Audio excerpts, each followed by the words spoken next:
हाँ, मैं करता हूँ नशा। मुझे लत लग चुकी है इस नशे की, मुझे आदत लग चुकी है मेहनत करने की। मैं करता हूँ मेहनत का नशा। अगर तुम्हें लगता है कि मैं पागल हूँ, तो हाँ, मैं पागल हूँ अपने सपने के पीछे, अपने गोल्स के पीछे।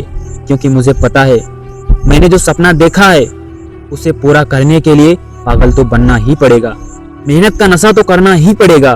क्योंकि इतिहास गवाह है, जो संघर्ष से कभी परिचित नहीं हुआ वह कभी इतिहास में चर्चित नहीं हुआ। अगर इतिहास लिखना है तो संघर्ष तो करना पड़ेगा, पागल तो बनना पड़ेगा। और मेहनत वही कर सकता है, पागल वही बन सकता है जिसका विजन क्लियर होता है कि मुझे यही करना है और हर हाल में करना है। सोते जागते उठते बैठते उसके मन में सिर्फ एक ही सपना होना चाहिए। और अगर कोई ऐसा करता है तो समझो कि वह अपने काम के प्रति पागल हो चुका है। और ये सब करने के लिए उसे कोई मोटिवेशन की जरूरत नहीं पड़ती। और अगर उसे मोटिवेशन की जरूरत पड़ रही है तो समझ लेना उसका मन भटक रहा है, वह अपने मार्ग से बार बार भटक जाता है। और अगर कोई इंसान बार बार भटक रहा है और फिर से मोटिवेशन खोज रहा है कि 1 साल में सफल कैसे हूँ, मेहनत कैसे करूँ, तो एक बात कान खोल कर सुन लो। मोटिवेशन आपको मार्ग दिखा सकता है, लेकिन उस पे चलना तुमको ही पड़ेगा। अगर तुम्हें लगता है कि मैं हार रहा हूँ तो एक बार इसे सुनो। मन के जीते जीत है, मन के हारे हार। हार गए जो बिन लड़े, उन पर है धिक्कार। मांझी को पत्थर काटकर रास्ता बनाने में 22 साल लगे थे, लेकिन फिर भी उन्होंने हिम्मत नहीं हारी थी। उनको कोई रोज रोज मोटिवेशन देता था। ये काम उन्होंने अपने दम पर किया। उन्होंने ठान लिया था कि मुझे कितना भी समय लगे फर्क नहीं पड़ता, लेकिन जब तक रास्ता नहीं बन जाता मैं छोड़ूंगा नहीं। दृढ़ संकल्प कर लिया था। जितनी शक्ति संकल्प में होती है उतनी किसी मोटिवेशन में नहीं।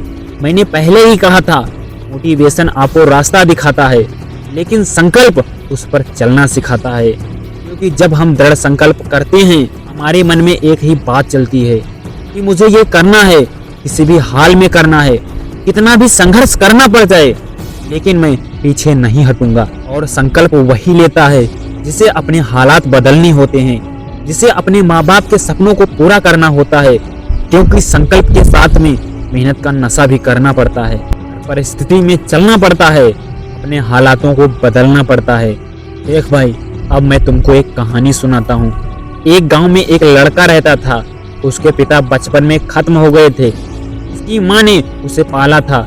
दूसरों के घरों में बर्तन धोकर, झाड़ू पोंछा करके उसे बड़ा किया था। लेकिन उसकी संगत बिगड़ गई थी।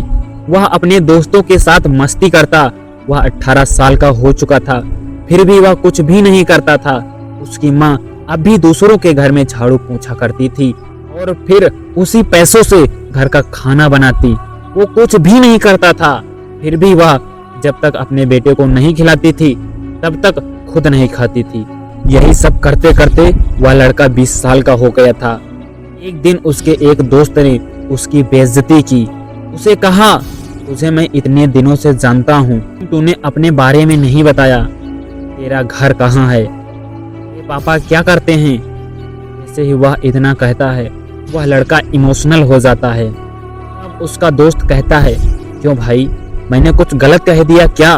तभी वो लड़का कहता है, नहीं भाई, कुछ गलत नहीं कहा।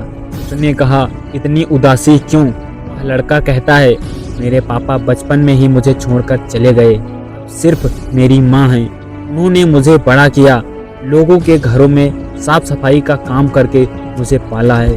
तभी उसका दोस्त कहता है, फिर भी तू इतना गैर जिम्मेदार कैसे हो सकता है? तेरी माँ ने तेरे लिए इतना दुख झेला है, फिर भी अभी भी तू कुछ नहीं करता। वह लड़का बहुत ज्यादा सोच में पड़ जाता है और फिर वह अपने घर चला जाता है। फिर वह सोच लेता है, अब मुझे कुछ भी करके अपने हालात बदलने हैं, और वह दृढ़ संकल्प कर लेता है। 5 साल बाद वह अपने शहर का सबसे अमीर आदमी बन जाता है। ऐसा आप भी कर सकते हो। आप अभी 18 के हो, 20 के हो, कोई फर्क नहीं पड़ता। आपके पास कोई स्किल्स हो या नहीं हो, आप कभी स्कूल गए हो या ना गए हो, बस आपको एक संकल्प लेना है। तो संकल्प यही होना चाहिए कि अभी हमारे पास भले ही कुछ नहीं है, लेकिन आने वाले 5 साल के अंदर मुझे सबसे अमीर आदमी बनना है। इसके लिए मुझे कुछ भी करना पड़े मैं करूँगा, कितना भी संघर्ष करना पड़े मैं करूँगा। अगर तैयार हो तो कमेंट में यस जरूर लिखना।